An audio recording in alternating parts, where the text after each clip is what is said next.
Siar Muse seputar isu permuseuman. Halo Sobat Muse, kembali lagi di podcast Siar Muse. Nah, kali ini kita akan membahas terkait dengan kontribusi UGM dalam perkembangan ilmu pengetahuan dunia. Nah, kali ini saya Wina Sulistyo dan rekan saya Damagori ya akan menemani Sobat Muse sekalian di episode yang fenomenal kali ini. Hayo, apa? Penasaran pasti kan? Kita simak episode kali ini. Nah, untuk spill dikit nih Mas Dama, episode kali ini kita mau bahas apa ya? Nah, iya betul Mbak Mina. Jadi Sobat Siar Muse, episode kali ini kita akan mengulik salah seorang tokoh yang cukup berperan di UGM dan lingkup yang lebih luas, yaitu Profesor Dr. Teguh Yaakob, MSDS. Seperti apa beliau? Mari kita simak sekilas video berikut ini. Profesor Dr. Teguh Yaakob MSDS atau yang akrab disapa dengan Pak Yaakob lahir di Perela, Aceh pada tanggal 6 Desember 1929. Beliau merupakan rektor UGM ke-7 dengan masa bakti 1981 hingga 1986. Sobat Muse, kali ini Siar Muse tidak akan membahas Profesor Teguh Yaakob sebagai rektor UGM, melainkan dari sisi profesi dan keahlian beliau yang boleh dibilang langka. Nah, kenapa ya bisa dibilang langka? Meskipun basic pendidikan beliau adalah ilmu kedokteran, tetapi beliau tidak pernah praktek sebagai dokter karena beliau lebih memilih menekuni bidang paleobioantropologi. Dan beliau merupakan ahli paleobioantropologi yang pertama di Indonesia. Nah, Sobat Muse, itu tadi perkenalan singkat tentang Profesor Dr. Teguh Yaakob. Yuk kita cari tahu apa itu paleobioantropologi dan juga koleksi museum UGM terkait dengan Teguh Yaakob bersama narasumber kita saat ini. Nah, itu dia tokoh yang akan kita kenal lebih dekat di episode Siar Muse kali ini. Jadi Mbak Wina, serta Sobat Muse yang ada di rumah, untuk kali ini untuk mengenal lebih dekat Profesor Teguh Yaakob telah hadir di studio podcast Bapak Dr. Andes Rusyad Adi Suryanto, MHum, yang akan menemani kita untuk mengenal lebih jauh sosok Profesor Teguh Yaakob dari kacamata seorang pakar paleoantropologi UGM. Selamat datang Pak Rusyad. Ya, selamat datang di podcast Siar Muse. Ya, Selamat datang ya Pak. Ini kita mantan murid ini Pak. Dulu juga ambil kuliah gini. Bagaimana kabarnya hari ini Pak? Kabar saya baik dan juga saya bisa gembira bisa menghadiri podcast dari Siar Muse ini. Alhamdulillah kalau begitu. Nah Mas Dama, sedikit informasi nih juga bagi Sobat Muse yang ada di rumah. Beliau ini Bapak Dr. Andes Rusyad Adi Suryanto, MHum. Beliau adalah staf pengajar di Departemen Ilmu Forensik dan Mediko Legal. Ya. Betul ya Bapak? Dan Pak Rusyad ini juga pengelola laboratorium bioantropologi dan paleoantropologi UGM. Kemudian mengampu juga mata kuliah biopaleoantropologi di salah satu mata kuliah wajib prodi arkeologi. Nah, ini yang ada di bawahnya Departemen Arkeologi UGM nih, Mas. Iya, betul banget Mbak Mina. Nah, dengar nih Pak. Menurut kabar-kabar yang kita pernah dengar, iya, Pak Rusyad ini adalah salah satu murid dari Profesor Teguh Yaakob dan sudah sering mengikuti kegiatan-kegiatan lapangan, kegiatan laboratorium secara bersama dengan beliau. Nah, menurut Pak Rusyad itu bagaimana Pak pengalaman bertemu dengan Prof. Yaakob dan menjadi salah satu muridnya? itu seperti apa? Ya, terima kasih ya untuk pertanyaannya. Ya. Pertama-tama saya bisa sampai menjadi asisten Profesor Teuku Jakob, ya, karena waktu itu saya memang memilih, ya, minat utama antropologi biologi, dan lebih khusus lagi yaitu dalam bidang paleoantropologi. Nah, yang unik di UGM ini, waktu itu Profesor Teuku Jakob mendirikan minat paleoantropologi, ya, yang dicangkokkan di Fakultas Ilmu Budaya. Lebih tepat lagi waktu itu di ilmu humaniora kalau tidak salah, ya. Nah, waktu itu mahasiswanya sebenarnya dikhususkan oleh Prof. Jakob kepada saya dan satu rekan lagi, yaitu dari Museum Geologi Bandung. Jadi saya melihat ini sesuatu yang khusus diadakan di Universitas Gadjah Mada demi kami berdua. Jadi saya dan rekan dari Museum Geologi Bandung. Dan tidak lama memang setelah kami lulus, maka minat ini yang khusus ini tidak ada lagi. Dan maaf ya, teman saya satu-satunya di minat ini itu sudah almarhum. Jadi kalau boleh dikatakan di UGM ini alumni satu-satunya minat paleoantropologi tinggal saya. Wow. Kan cuma tinggal 2 tadi. Iya, betul. Betul. Ya. Satu-satunya sekarang. Nah, memang kemudian saya di samping menjadi mahasiswanya juga adalah menjadi staf di laboratorium bioantropologi dan paleoantropologi yang didirikan oleh Profesor Teuku Jakob. Dan laboratorium ini waktu itu adalah salah satu bagian di Departemen Anatomi. Nah, namanya waktu itu yaitu Departemen Anatomi, Embriologi, dan Antropologi. Nah, yang khusus terkait dengan laboratorium bio dan paleoantropologi, ini juga adalah suatu kolaborasi di antara beberapa bidang ilmu. Nah, laboratorium ini didirikan kerjasama antara Balai Arkeologi, dalam hal ini yaitu Pusat Penelitian Arkeologi Nasional, dan Universitas Gadjah Mada. Uniknya di mana?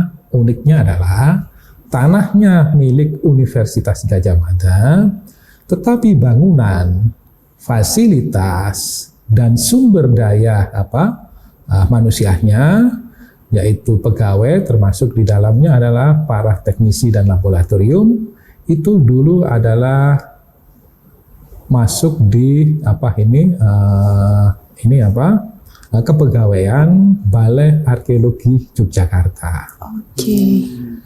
Oleh karena itu awal laboratorium ini banyak sekali kerjasama di antara Universitas Gadjah Mada dan Balai Arkeologi Yogyakarta, dan tentu saja juga menginduk ke Puslit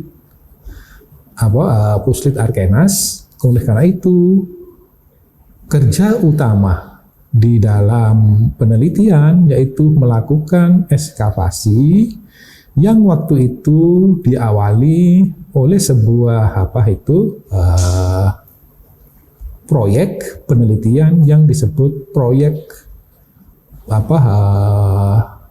paleoantropologi nasional pada tahun sekitar 60-an.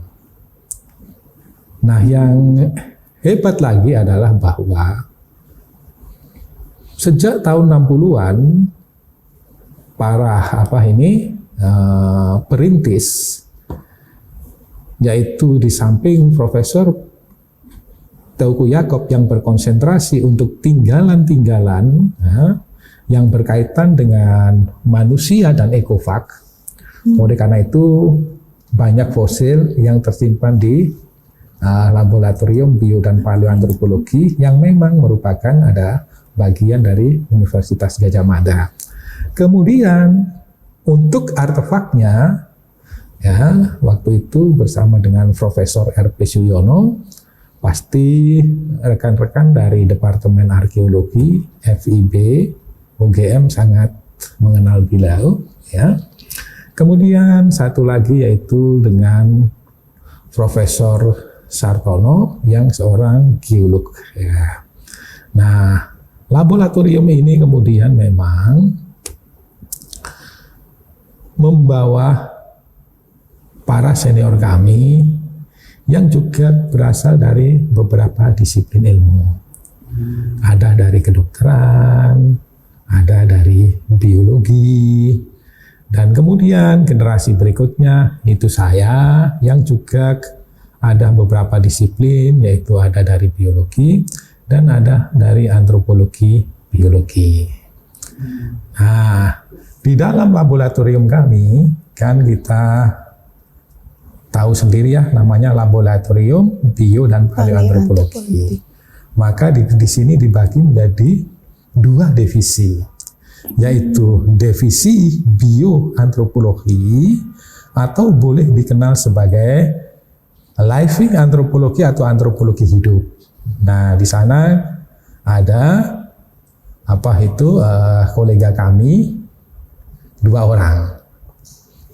Nah, kemudian ada paleoantropologi. Nah, di sini juga ada 2 orang yang generasi terakhir, yaitu saya dan satu lagi senior kami, mungkin kalian juga sudah mengenal beliau, yaitu Profesor Eti Indriati. Jadi ada 2, yang satu ngurusi yang hidup, satu lagi ngurusi yang mati, dan yang ngurusi yang mati ini bukan hanya mati di atas permukaan tanah, tetapi juga mati di dalam tanah, bukan hanya beberapa tahun yang lalu, sampai jutaan tahun yang lalu. Jadi saya membantu Profesor Teguh Yaakob untuk penelitian dalam bidang paleoantropologi, dan juga yang baru mati bolehlah dikenal sebagai antropologi forensik atau boleh juga dikenal sebagai arkeologi forensik. Ya. Kemudian, juga diserai tanggung jawab untuk mengajar dan membimbing para mahasiswa UGM. Maka sebagai orang yang kebagian urusan mati-matian, baik mati sekali lagi, baru mati maupun jutaan tahun yang lalu, akhirnya saya kebagian mengajar di Fakultas Biologi, yaitu di mata kuliah paleontologi. Kemudian tadi sudah disampaikan, saya juga mengajar di Departemen Arkeologi untuk paleoantropologi, dan dulu maka lebih lengkap lagi kalau tidak salah ya, yaitu bioarkeologi dan paleoantropologi. Nah, kemudian yang untuk antropologi ragawi di Departemen Antropologi FIB kami berbagi. Jadi dibagi 2 sesi besar. Saya kebagian yang pertama urusan mati-mati, yang paleoantropologi, yang berikutnya berkaitan dengan living antropologi atau antropologi untuk manusia masa kini. Nah, di sini melihat kesinambungan. Jadi cukup banyak ya yang terkait dengan bidang ini ya Pak. Iya. Nah, Mbak Wina dan Sobat Muse, apakah penasaran nggak sih apa itu disiplin ilmu bioantropologi dan paleoantropologi itu ya? Penasaran banget ini. Nah, sebelumnya ini aku mau nanya dikit sih Mas. Ini agak menarik ya, tadi disebutkan kalau sekarang ternyata antropologi itu ada antropologi ragawi ya Pak. Itu kalau dari mata kuliahnya berbeda atau sama Pak, sama arkeo begitu? Kalau untuk yang dipelajari begitu? Ya, saya coba sampaikan secara lebih detail dan lebih jelas ya. Jadi secara garis besar antropologi itu kan ada 2. yaitu antropologi biologi, dulu disebut sebagai antropologi ragawi, karena konsentrasinya terutama hanya pada raga. Tetapi saat ini disebut antropologi biologi karena juga mendiskusikan atau mengkaitkan dengan konteks yang lebih luas. Apakah itu dengan lingkungannya, baik itu lingkungan lingkungan biotik, kemudian lingkungan abiotik, dan lingkungan sosiokulturalnya. Nah, di dalam antropologi ini, maka laboratorium kami berkonsentrasi terhadap antropologi biologi. Nah, di dalam antropologi biologi itu dipilah menjadi 2 divisi besar, yaitu antropologi biologis atau yang disebut sebagai living antropologi. Jadi ada juga yang menyebutnya sebagai bioantropologi, dan satu lagi adalah death antropologi atau antropologi kematian. Nah, di dalam antropologi kematian ini ada yang paling dikenal sebagai salah satu kepakaran Profesor Teuku Jakob, baik di tingkat nasional maupun internasional, yaitu paleoantropologi. Dan juga di bawah dari antropologi mati ini ada yang berkonsentrasi untuk mempelajari memang terkait dengan kematian, tetapi lebih kepada kaitannya dengan masa kini, berkaitan dengan hukum.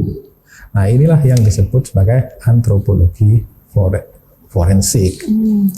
Oleh karena itu kami di dalam antropologi kematian, di samping melakukan kerja-kerja untuk melakukan penelitian atau ekskavasi, identifikasi atau diagnosis atas temuan-temuan, baik itu yang berasal dari masa Pleistosen atau masa Holosen, Di dalam hal ini tentu saja kajian kami lebih utama yaitu pada kerja-kerja identifikasi fosil-fosil manusia, baik itu manusia purba maupun manusia kuno. Nah, untuk yang saat ini, untuk manusia saat ini, kami juga melakukan kerja yang relatif sama dengan paleoantropologi, yaitu melakukan identifikasi. Tentu saja dalam hal ini yaitu identifikasi pada jenazah-jenazah yang sudah mengalami dekomposisi lanjut atau jenazah yang sudah mengalami skeletonisasi. Jadi kalau jenazah itu relatif segar, maka konsentrasi oleh teman-teman patologi forensik. Sedangkan dalam kondisi dekomposisi lanjut, bahkan skeletonisasi, nah itu tugas kami. Jadi kami membantu untuk identifikasi terutama dari material osteologinya yang berupa tulang dan gigi. Jadi pendek kata, di masa lalu kami membaca tulang-tulang purba, maka di masa kini kami membaca tulang-tulang baru. Yang satu, yang lebih purba, tujuannya kita untuk mengetahui variasi dan biologis manusia purba dan kuno, sedangkan saat ini kami membantu para penyidik kepolisian untuk memastikan identitas biologis dari jenazah-jenazah yang tidak dikenal untuk dikembalikan lagi kepada ahli waris atau keluarganya. Nah, kalau yang lama kan masuk di laboratorium, masuk di museum. Nah, yang ini kembali kepada keluarganya. Oke, gitu. Ini ayo Mas Dama. Pokoknya ini mumpung Pak Rusyad di sini nih, kita kulik dan kita habiskan nih informasi-informasi terkait Tengku Jakob dan juga paleobioantropologi. Monggo. Sangat menarik, Mbak. Sangat menarik. Topik yang kita diskusikan sore ini cukup menarik karena banyak sekali ternyata banyak sekali disiplin atau subdisiplin yang ada di sekeliling kita untuk memahami fenomena-fenomena yang ada di kehidupan kita. Nah, Pak, kalau terkait dengan Profesor Yakob sendiri, Bapak mengenal Profesor Yakob itu seperti apa, Pak? Oh, ya. Bagaimana pandangan Bapak tentang beliau? Nah, secara pribadi, ya, tentu saja waktu itu sebagai junior, ya, dan juga sebagai staf pengajar dan juga staf peneliti di Laboratorium Bio dan Paleoantropologi. Beliau ini adalah seorang yang sangat rajin membaca dan menulis, ya, dan hampir kesehariannya itu untuk membaca dan menulis. Dan beliau sangat disiplin dengan waktu. Oleh karena itu, mungkin inilah yang juga membantu beliau itu bisa menghasilkan karya-karya tulis, ya, bukan hanya di dalam bidang minat utamanya paleoantropologi, tetapi juga dalam minat bidang-bidang ilmu lain, apakah arkeologi, apakah itu antropologi. Tentu saja juga adalah pendidikan awal beliau saat menempuh sarjana, yaitu dalam bidang ilmu kedokteran. Khususnya lagi yaitu pendidikan kedokteran, bioetika, dan kedokteran dasar, khususnya lagi yaitu anatomi dan antropologi. Dan untuk kerja-kerja di lapangan, beliau juga sudah banyak mempublikasikan penelitian-penelitian paleoantropologi yang membawa nama Indonesia itu makin menjulang, karena adik-adik juga tahu, ya. Dan semoga ini nanti juga akan membawa kebanggaan lebih bagi kita, bahwa Profesor Teguh Yakob itu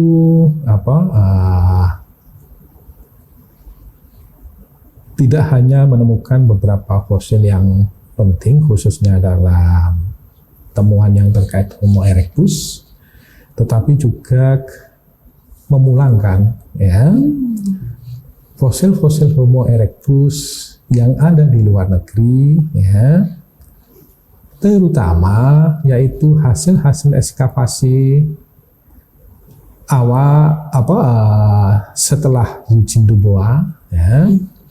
Kemudian juga fosil yang lari ke luar negeri secara ilegal, itu juga beliau kembalikan lagi ke tanah air, dan tentu saja tersimpan di universitas kita, yaitu Universitas Gadjah Mada, ya. Jadi salah satu nanti yang boleh kita sampaikan kepada khalayak warga UGM dan juga mungkin seluruh alumninya, bahwa Universitas Gadjah Mada ini adalah universitas yang paling banyak menyimpan fosil Homo erectus di dunia. Wow. Ya. Fakta menarik ini, Mas. Betul. Viral. Inilah yang juga menjadi konsentrasi dan perhatian Profesor Teguh Yakob itu dikenal di dunia, terutama juga terkait dengan perkembangan ilmu pengetahuan. Ya. Nah, nanti kalau kita bicara lebih jauh lagi mengenai kiprah beliau, maka nanti kita dalam akhir-akhir ini publikasi tentang paleoantropologi itu membawa kepada satu kebanggaan lagi, yaitu bahwa universitas kita, Universitas Gadjah Mada, itu menyimpan koleksi Homo erectus dari yang relatif tertua sampai relatif yang termuda, dari Pleistosen bawah sampai Pleistosen atas. Dari yang berusia 1,9 juta sampai sekitar 100.000 tahun yang lalu.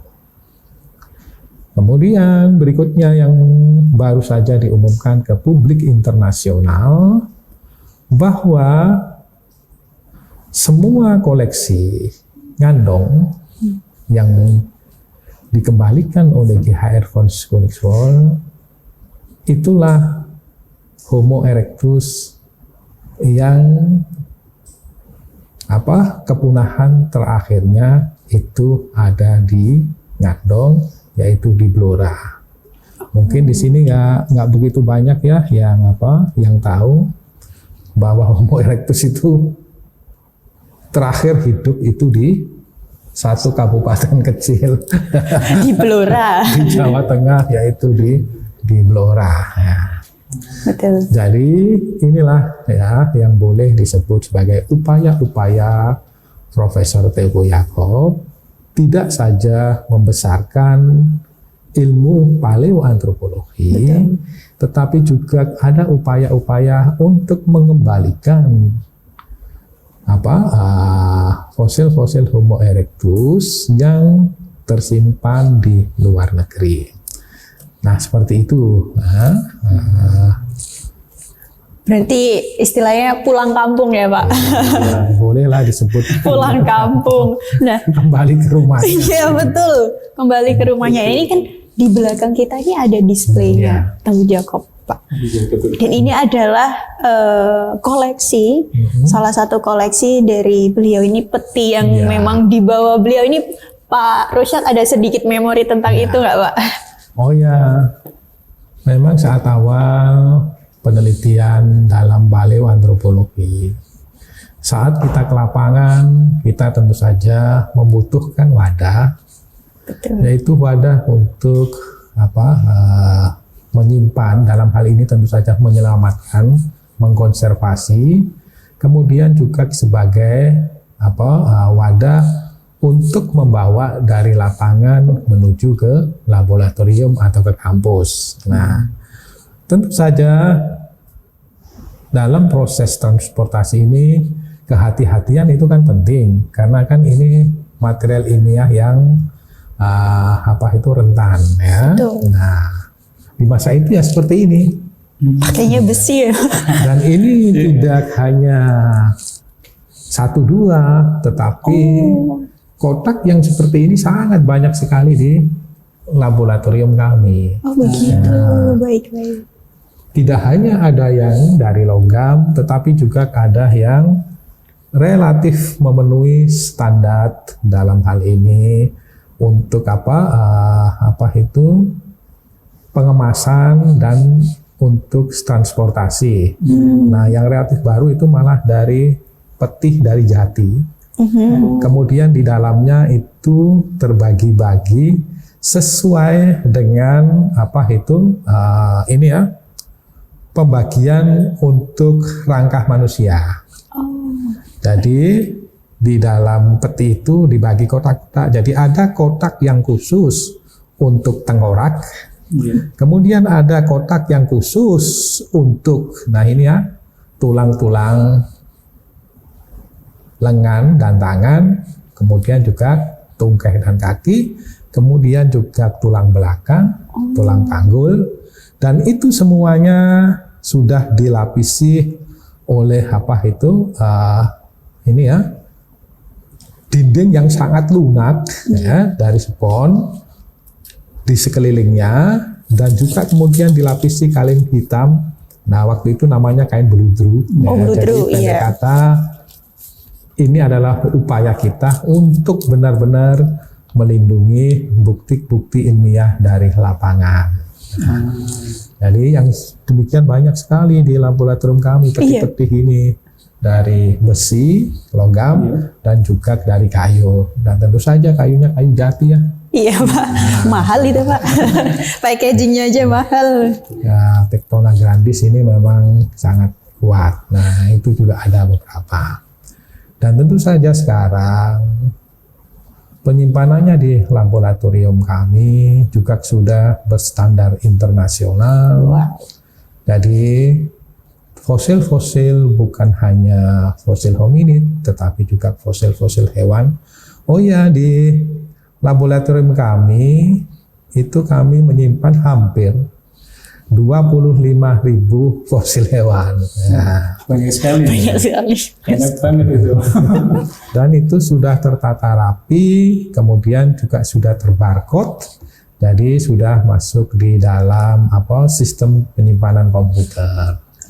Jadi generasi muda saat ini bisa memanfaatkan kemudahan teknologi ini untuk barangkali melanjutkan kerja-kerja kami. Nah, nanti akan dimudahkan itu. Semuanya sudah tertata rapi. Amin. Ini udah cukup ini juga ya Mas, modern dan Iya. juga sangat hati-hati begitu. Iya, sudah menyesuaikan dengan perkembangan terkini ya Pak. Iya. Anjay. Dengan memanfaatkan komputer Iya, betul. untuk penyimpanan data juga sudah rapi ya. Iya, betul. Nah, kalau terkait ya Pak, fungsi atau penggunaan laboratorium sekarang itu dalam konteks pendidikan atau konteks penyelesaian masalah-masalah terkini itu seperti apa sih Pak? Oh ya. Jadi laboratorium kami menyelenggarakan 3 kegiatan. Kegiatan yang pertama yaitu terkait dengan pendidikan.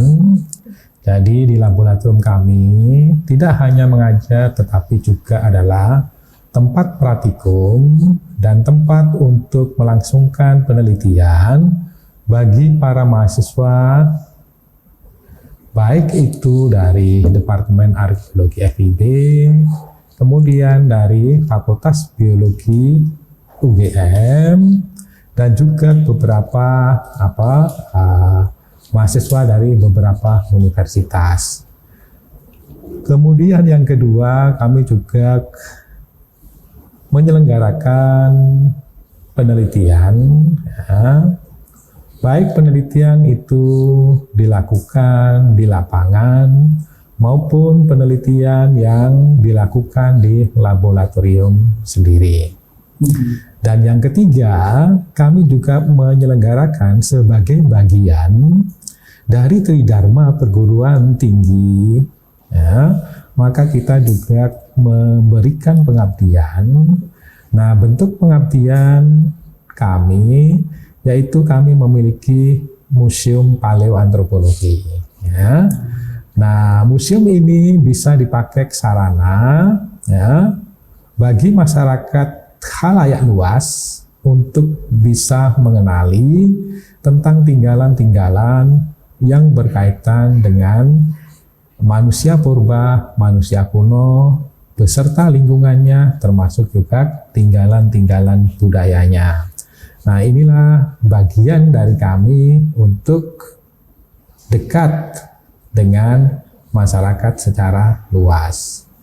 Jadi 3 hal itu, jadi ada pendidikan, ada penelitian, dan juga ada pengabdian. Dalam hal ini yaitu penyelenggaraan berupa museum yang dikenal sebagai Museum Paleoantropologi. Begitu. Jadi sebagai ini juga ya implementasi Tridharma Perguruan Tingginya UGM juga ya Pak. Seperti itulah yang dimaksud oleh Profesor Teuku Yakob. Oh, baik. Tapi saya penasaran nih Pak Willy. Tadi kan Gimana? Pak Ustadz menyinggung soal museum ya Pak. Iya. Museum di laboratorium di arkeologi dan antropologi. Nah, itu sebetulnya untuk akses menuju museum seperti apa Pak? Apakah masyarakat luas itu bisa mengunjunginya atau bagaimana? Ya, sebenarnya museum ini terbuka ya. Nah, untuk jamnya itu sama dengan jam kampus ya, dari mulai jam 8 sampai jam 4 sore. Jadi keunikan museum ini adalah mengikuti jam kerja normal ya. Kemudian biasanya yang paling sering mengunjungi museum kami itu dalam bentuk rombongan, baik itu rombongan mahasiswa Kemudian rombongan pelajar itu biasanya terutama dari tingkat sekolah lanjutan. Nah, kemudian mungkin hal yang membedakan kunjungan museum ke laboratorium bio dan paleoantropologi itu kami selalu membagi menjadi 2 sesi. Sesi mengunjungi museum dan sesi mendapatkan informasi dari para dosennya sendiri. Ya, jadi ada semacam kuliah ya, walaupun tentu saja dalam bentuk yang enjoy karena kita kan harus melayani berbagai lapisan masyarakat dan kemudian berkunjung ke dalam museum. Betul. Jadi tetap asik ya. Iya, betul. Apalagi koleksinya menarik juga ya, Pak. Menarik dan banyak dan banyak informatifnya itu loh Mas yang penting itu. Betul. Tapi satu nih Mas, aku yang pengen aku tanyain ke Pak Rusyad nih. Pak Jacob itu punya kebiasaan unik nggak Pak? Oh ya. Ya, keunikan beliau tentu saja adalah bahwa hampir waktunya itu dipakai untuk membaca dan menulis. Oleh karena itu, koleksi bukunya itu luar biasa banyaknya.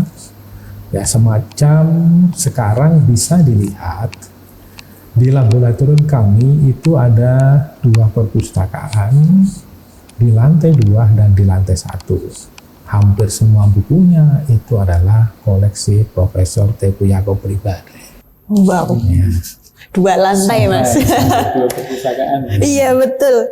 Ini kita jadi tahu kalau Prof Jacob nih gemar membaca dan menulis. Iya. Dan kalau kita pernah dulu menyaksikan atau membaca tulisannya yang rutin setiap 2 minggu di harian Jogja yang terkenal ya, KR ya. Oh iya. Beliau selalu menulis di sana. Ada kolom dari Profesor Teguh Yakob. Oke, ini bisa nih bikin ini Mas, apa namanya? Clipping. Ya, betul. Itu juga terkait dengan bidang ilmu Prof Yakob juga atau luas Pak? Tidak. Kolom ini sangat luas dan banyak yang berpendapat bahwa Profesor Teguh Yakob ini pandai menulis. Ya. Oleh karena itu tulisannya itu mengikuti tema-tema yang aktual di masyarakat. Jadi bukan sekedar orang mengenal sebagai seorang paleoantropolog. Ya. Minatnya sangat luas ya. Bukan hanya di dalam paleoantropologi, tetapi juga dalam minat dalam kajian kebudayaan, kemudian juga filsafat. Ya, kebetulan beliau juga pengajar di Fakultas Filsafat, yaitu filsafat kealaman. Oh, filsafat kealaman. Dan juga beliau adalah